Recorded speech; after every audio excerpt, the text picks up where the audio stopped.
قل بفضل الله وبرحمته فبذلك فليفرحوا هو خير مما يجمعون۔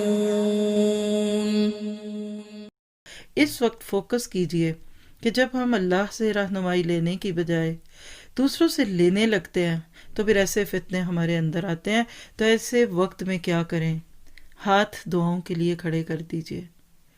اللہ کے نبی صلی اللہ علیہ وسلم کی سکھائی بھی خوبصورت دعا آج سے آپ کی میری دعاؤں کا حصہ بن سکتی ہے۔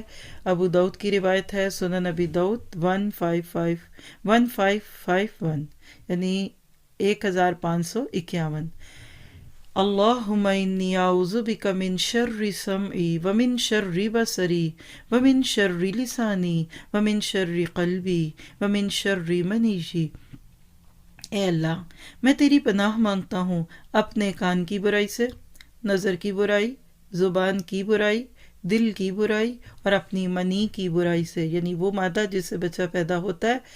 کیا پتہ چلا کہ جب انسان یہ جملے بول دیتا ہے نا کہ اللہ میری مرضی چاہیے، میں تو اپنی پسند سے رہوں گی، اور عورت ہوں میں کیوں مجبور ہوں، میں تو اپنی کروں گی، I want to be independent.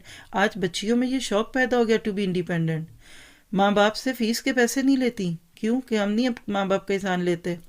کل شادی ہوئی، شوہر کو پہلے دن کہہ دیا don't worry I am at my own, I have my credit cards.